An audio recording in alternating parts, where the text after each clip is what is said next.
लेकिन एक pressing concern जो अभी उभर के आ रहा है, वो उभर के ये आ रहा है कि एक इंसान जो इस वक्त स्टोरी मैनेज नहीं कर पा रहे, वो है ममता बनर्जी। क्योंकि जिस प्रकार से वो बहुत ही गंभीर और हॉरिफिक कोलकाता में रेप हुआ, उसमें कहीं ना कहीं टीएमसी गवर्नमेंट को दोषी बताया जा रहा है, और state of Kolkata versus supreme court का केस भी चल रहा है। आपने भी इस पर वीडियोस बनाई हैं। आपको क्या लगता है कि ममता बनर्जी ने खुद ही के खिलाफ एक मोर्चा चला के, खुद ही के खिलाफ प्रोटेस्ट करके क्या सिग्नल दिया है देश को? और frankly, do you think that this, ये जो इशू है रेप का, इससे हमारे देश के लॉज और हमारे देश की बुरी इंटरनल टेंशन और इनकॉम्पिटेंस टीएमसी गवर्नमेंट की कहीं ना कहीं दिखती है आपको? ये ना एक बहुत बड़ा सवाल है जो आपने एक साथ पूछ लिया है। बहुत सेंसिटिव मैटर, रेप जैसा मैटर। जी। और उस सेंसिटिव मैटर पे ममता बनर्जी के द्वारा जो किया जाने का तरीका था ना, कि अपनी ही पुलिस के खिलाफ कोई प्रोटेस्ट कर सकता है, ये इससे बड़ा मजाक। क्योंकि सबको पता है पॉलिटिकल मास्टर पुलिस का पॉलिटिशियन ही भाई होता वो है। सीएम है, वो होम मिनिस्टर है, मतलब उसके पास पुलिस है, उसके पास हेल्थ मिनिस्ट्री है, हाँ। और वो सड़क पे खड़ी है। मतलब किसके खिलाफ कर रहे हो प्रदर्शन? अच्छा, केजरीवाल जी पे जमता है भाई ये चीज, क्योंकि उनके पास पुलिस नहीं है, तो उनका प्रोटेस्ट करना जमता है। जी। बट आप इतने इंस्पायर्ड हो सकते हो कि आपको यही नहीं पता कि मैं सड़क पे हूं तो किसके खिलाफ हूं। मतलब ये आयरनी देखो कि आपको लगता है कि वेस्ट बंगाल की जो उनकी फैन फॉलोइंग ऑडियंस है, वो उनके इस मूव से भी इंस्पायर्ड हो जाएगी कि मैम ने 6 मार दिया। अभी इसमें पॉलिटिक्स नहीं होता है यार। कोशिश तो ऐसी करी गई थी कि इस तरह से पॉलिटिकल मास्टर स्ट्रोक होगा कि नैरेटिव कंफ्यूज हो जाएगा कि मतलब गलती किसी और की ही है। एग्जैक्टली ना। लेकिन इतना आप और हम जिस तरह के लोग आजकल सोशल मीडिया पर इतने एक्टिव हैं, आज की जनता इतनी बेवकूफ़ भी नहीं है भाई। मतलब ठीक है, थोड़े दिन के लिए आप अपने नैरेटिव को बना के रख सकते हो, लेकिन एटलीस्ट इस जैसे मुद्दे को तो पॉलिटिसाइज करने की ज़रूरत नहीं थी। लेकिन इसमें भी ना गलती दोनों तरफ से है। दोनों तरफ से मतलब सत्ता पक्ष में और विपक्ष में, दोनों तरफ से। विपक्ष के बहुत सारे लोग इस पर बोले ही नहीं, और सत्ता पक्ष के लोग केवल सेलेक्टिवली बोले। देखो, मतलब मैं इस बात पे आपका ध्यान इसलिए आकर्षित करना चाहूँगा, बांग्लादेश में हिंदुओं का मुद्दा हो जी।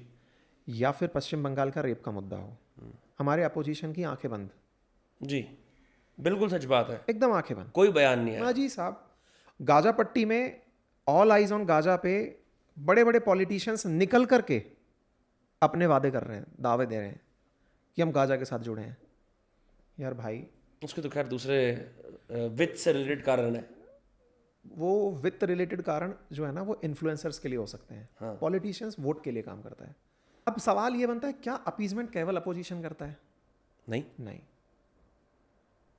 पश्चिम बंगाल रेप केस बहुत ही सेंसिटिव मामला है, और इस मामले में डेफिनेटली वहाँ की सरकार ने इस मामले में वो नहीं किया जो उन्हें करना चाहिए था। एफआईआर लेट फाइल हुई है। बहुत सारे मतलब आप प्रिंसिपल सोचो कि वो ट्रांसफर कर प्रिंसिपल दिया था। प्रिंसिपल सस्पेंड हो रहा है, दूसरे दिन कहीं और जाके ज्वाइन कर ले रहा है। ये कौन सी सरकारी नौकरी है भाई? आप लोग जांच कर रहे हो, पेरेंट्स को गलत रिपोर्टिंग, सुप्रीम कोर्ट खुद सवाल पूछ रही है, यार ये चल क्या रहा है? आप लोग सवाल कर रहे हो, दूसरे दिन अलग कुछ को छुटा के कर दे रहे हो।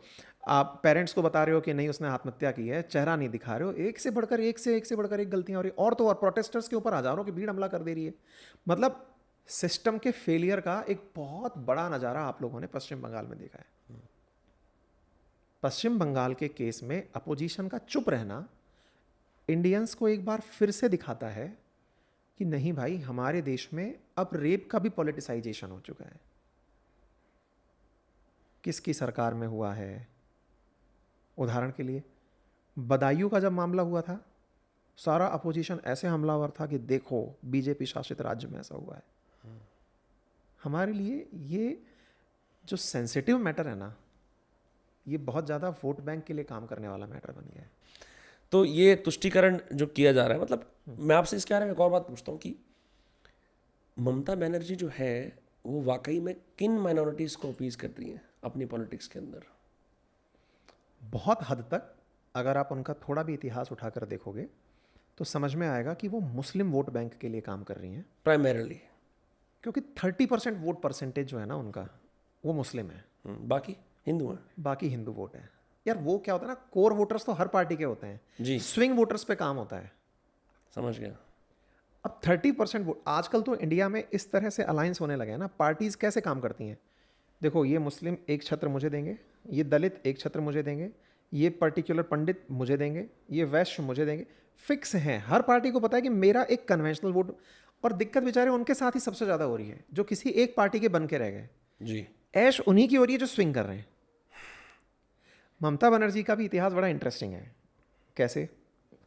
आज जो ममता बनर्जी CAA के मामले पे बोलती हैं कि अगर ये सबके लिए होगा, यानी जितने भी हिंदू मुस्लिम सिख ईसाई पारसी सबके लिए होता है, तब तो मैं साथ हूं, लेकिन एक्सक्लूडिव मुस्लिम होता है ना अगर, तो मैं साथ नहीं हूं। क्योंकि जो गवर्नमेंट प्रिसाइड कर रही है इस लॉ के ऊपर, उनको तो वो वोटर्स जिंदगी भर थैंक यू करेंगे। You are adding new voters that are not going to favour TMC। Exactly. तो इनकी तो राजनीति इसी पे चल रही है। हद तो ये हुई कि जब बांग्लादेश के अंदर कंट्रोवर्सीज होना शुरू हुई, स्टूडेंट प्रोटेस्ट शुरू हुए, तो कोई स्टेट मिनिस्टर ये बोल रही हैं कि अगर कोई आकर हमारे यहाँ शरण लेता है तो अकॉर्डिंग टू UN हम उन्हें शरण देंगे, जबकि इंडिया ने ऐसा कोई भी लॉ साइन नहीं किया हुआ है। लेकिन CM होते हुए वो इंटरनेशनल रिलेशंस पर अपनी तरफ से पॉइंट ऐड कर जा रही हैं, ताकि उनके यहाँ रहने वाले, विशेष रूप से वो अवैध प्रवासी जिन्हें अब लीगलाइज कर दिया गया है, जिन्हें वहाँ रहने के लिए जगह दे दी गई है, जैसा अपोजिशन के द्वारा वहाँ पर क्लेम किया जाता है कि इनके वोटर्स वो लोग हो गए जो बांग्लादेश से शिफ्ट होकर इधर आए थे, अब उनको यहाँ रहने के लिए प्रॉपर जगह दी जा रही है। अब उन वोटर्स को अपनी सत्ता में ये कॉन्फिडेंस दिखता है। एक इसमें इंटरेस्टिंग पॉइंट है, लेकिन ममता बनर्जी शुरुआत से ऐसी नहीं थी, आपको पता है ये बात? इनका स्प्लिट हुआ था नॉर्मल कांग्रेस से जब इन्होंने बनाई थी अपनी TMC। पहले ये NDA के साथ थी। क्या बात कर रहे हैं? अरे बाबा, अटल जी की सरकार में ही ममता बनर्जी मंत्री थी,